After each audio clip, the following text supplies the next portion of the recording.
les amis, c'est Ludo, j'espère que vous allez bien. Je vous retrouve aujourd'hui pour une nouvelle vidéo et on va parler PAL.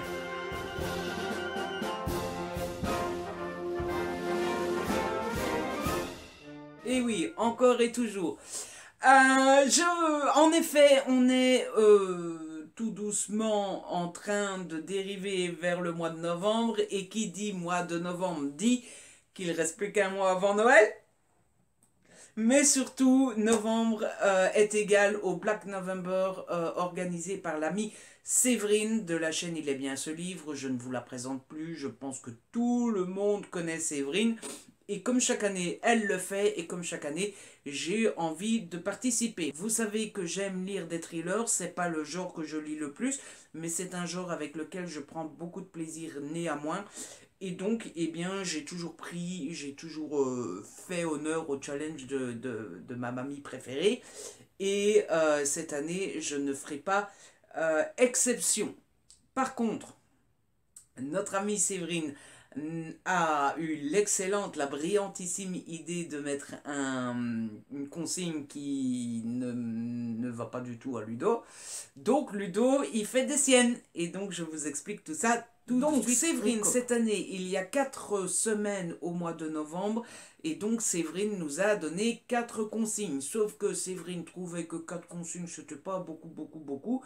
Et elle en a rajouté une 5e. Alors, pour vous tous, les sages, les bons élèves. Votre but, c'est de suivre une consigne qui est valable pour tout le mois, c'est-à-dire qu'il faut essayer de lire le maximum de livres d'auteurs qu'on n'a jamais lus. Et puis, vous avez 4 consignes, une consigne correspondant à une semaine. Après, vous mettez autant de livres que vous voulez par semaine. Si vous n'avez pas beaucoup de temps, vous mettez un livre par semaine. Si vous êtes un serial reader, eh bien, vous en mettez 10 par semaine, et puis c'est tout. Moi, j'ai décidé d'en mettre 2 par semaine, sauf que moi, je ne tiendrai pas compte de la consigne lire le maximum de livres d'auteurs qu'on n'a jamais lus. Je vous explique le pourquoi du comment plus tard. Donc, la première semaine, la première consigne de la première semaine a pour consigne, dites ça comme vous voulez, la couverture évoque une forêt. Non, promenons-nous dans les bois. Je ne sais pas du tout ce que j'ai envie de chanter là. Donc, pour la consigne, la couverture évoque une forêt. Et évidemment, je ne pouvais pas faire sans mettre, surtout qu'il sort là tout récemment, j'ai trop hâte de le recevoir, j'ai mis L'inconnu de la forêt d'Harlan Coben aux éditions Belfond. Évidemment, vous êtes d'accord avec moi que je ne pouvais pas faire autrement. Hein, c'est mon auteur favori. Il sort un livre au mois d'octobre, 2 semaines avant le début du challenge, et sur la couverture, il y a une forêt. Non mais dites donc. Bah oui, si ça c'est pas le destin. Donc j'ai mis le nouveau Harlan Coben. Ne me demandez pas trop ce que ça raconte. Je n'en sais strictement rien. Je m'en balèque, comme on dit, chez les jeunes. Wesh, Ludo, il est encore jeune. Je m'en fous complètement. C'est du Harlan Coben. C'est tout ce que j'ai besoin de savoir. Et donc, voilà, j'ai juste hâte de le lire. Le deuxième livre, avec une couverture qui évoque une forêt, c'est Tu tairas tous les secrets d'Hervé Jourdain aux éditions Fleuve dans la collection Noire. Ça fait une paire de mois que je lis ce livre-là, même peut-être bien des années. Il est sorti quand? Il est sorti en octobre 2018. Tout va bien. Alors ici, on est avec une femme qui est retrouvée morte dans les parcs naturels des Ardennes, à plusieurs kilomètres de là. Le corps d'une autre est repêché dans la Seine. Sur le pull que portait la première victime, l'ADN de l'épouse d'un chef de brigade de la PJ de Paris. Au cou de la seconde, un curieux médaillon en forme de chouette. Voilà. Donc j'ai très hâte de le lire, j'ai très envie de le lire, et à mon avis, ça va être chouette. Ça va, c'était pas terrible, d'accord. On en a fini avec la première semaine, et donc la première consigne, vous l'aurez compris, moi j'ai décidé de mettre 2 livres par consigne. Je ne suis pas sûr que je lirai les 2, mais au moins comme ça j'ai à chaque fois 2 choix, et au moins à chaque fois j'ai un petit choix. Parce que s'il y a 2 choix, c'est qu'on a le choix. Vous voyez? Et il y en a là-dedans. Deuxième semaine, deuxième consigne, c'est un livre dont la thématique tourne autour d'un enfant. Et du coup, pour cette thématique-là, j'ai choisi un livre qui est connu de chez archi connu. J'ai choisi Hortense de Jack Expert aux éditions Le Livre de Poche. Ce livre-là, on en a soupé, dîné, déjeuné, petit déjeuner quand il est sorti. Hein, je pense qu'on l'a entendu et vu partout, de chez partout, de chez partout. Du coup, bah voilà, je ne l'ai pas lu quand il est sorti. Il me semble que je l'avais acheté grâce à un chèque cadeau ou un truc comme ça. Et donc il est là, il serait peut-être temps que je le sorte. Tout ce que je sais, c'est qu'on est en 93. Il y a Sophie qui est une maman qui est folle d'amour pour sa petite fille qui s'appelle Hortense. Hortense a presque 3 ans, elle l'élève seule. L'ex-compagnon de Sophie est un homme violent auquel elle refuse le droit de visite, sauf qu'un beau jour, ou peut-être une nuit, il y a son ex-compagnon qui débarque chez elle et qui enlève Hortense. Voilà, c'est tout ce que je sais de ce livre.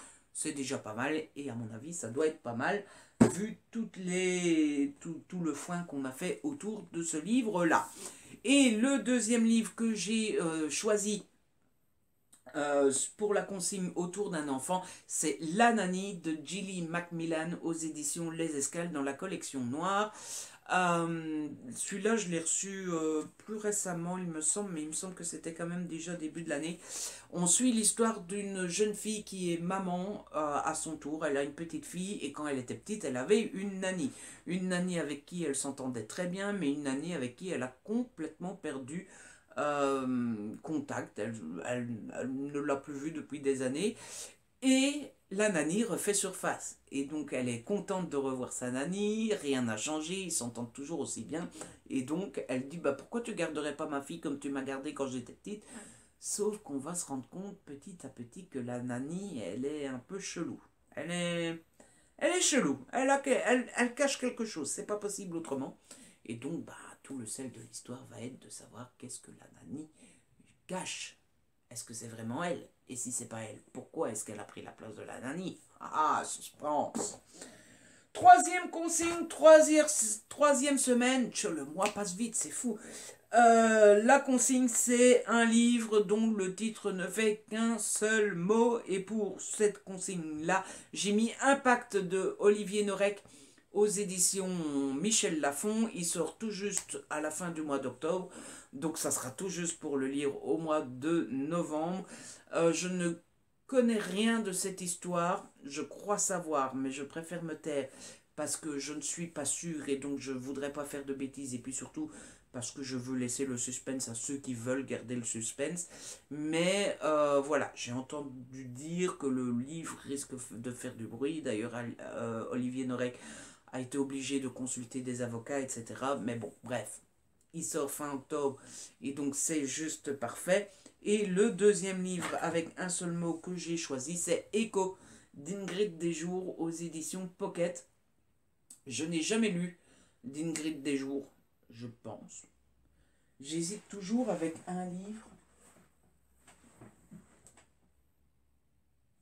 Non, c'est Claire Favant que j'ai déjà lu. Donc j'ai jamais lu Ingrid Desjours. Et donc voilà, ça sera l'occasion. Je peux pas vous en dire plus sur l'histoire. Je m'y suis pas intéressé. J'ai surtout mis ce livre-là pour cette consigne-là parce que je me suis mis devant ma palle. J'ai cherché un thriller avec un seul mot. C'est le premier que j'ai vu. Voilà. Faut pas chercher plus loin. Mais du coup, si vous connaissez Ingrid Desjours, si vous l'avez déjà lu, eh bien n'hésitez pas à me dire ce que vous en pensez. Et enfin, la dernière consigne, et c'est là que Ludo fait son petit rebelle, que Ludo n'écoute pas, que Ludo en fait qu'à sa tête.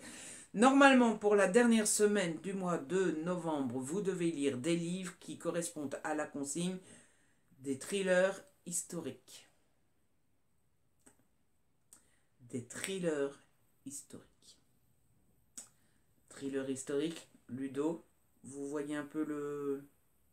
Vous voyez un peu le... Non, Ludo, non, non. Je veux bien faire tous les efforts que vous voulez. Le thriller historique, enfin l'historique tout court, et Ludo, ça va pas. Oh, regardez le grand menton, le double menton. Bref, donc, il n'est pas possible pour moi de lire un thriller historique et donc, eh bien, j'ai contourné le challenge de Séverine et donc je ne respecterai pas la consigne qui est valable pour tout le mois qui est de lire un maximum de livres écrits par des auteurs qu'on n'a jamais lus, mais j'en fais ma consigne pour ma 4e semaine. Donc la consigne pour moi, pour ma dernière semaine, c'est lire des livres d'auteurs qu'on n'a jamais lus et donc j'ai choisi 2 thrillers, forcément. Tout d'abord j'ai choisi La remplaçante de Michel France aux éditions L'Archipel. C'est une histoire où il y a une madame qui s'appelle Carrie, qui a un job stressant, je pense qu'elle travaille à la télévision, elle va tomber enceinte, elle va donc devoir laisser la place à une petite jeune, sauf que la petite jeune, en plus de prendre son job, tourne un petit peu à côté du mari. Hein, voilà, et donc elle est chelou cette femme-là, qui a pris la place de Carrie. Et apparemment, cette femme-là, elle veut petit à petit prendre la place complètement dans toute la vie de Carrie. Et ça, c'est vraiment pas cool. Ça a l'air super intéressant, super prenant. Donc j'ai hâte de tester et de tenter. Et enfin, le dernier livre, donc pour la dernière semaine, avec la consigne auteur que je n'ai jamais lu, j'ai décidé de mettre Le silence de la fille blanche d'Eva Garcia Sáenz de Heurturi aux éditions Fleuve dans la collection noire. Ça a l'air beaucoup trop, méga trop cool. C'est une histoire où on retrouve un couple dans une cathédrale, un homme et une femme d'une vingtaine d'années. Ils sont assassinés et ils sont dans une scénographie mystérieuse entièrement nus, se touchant la joue dans un geste amoureux alors qu'ils ne se connaissent pas. Détail encore plus perturbant, l'autopsie montrera que leur mort a été causée par des abeilles insérées dans leur bouche. Ouh, ça ne doit pas être agréable, des abeilles dans une bouche. Des abeilles dans une mouche.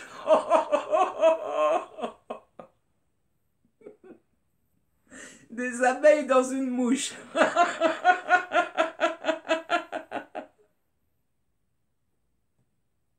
Ça doit pas être agréable, des abeilles dans la bouche. C'est déjà mieux. Quoique des abeilles dans une mouche, ça doit pas être agréable pour la mouche.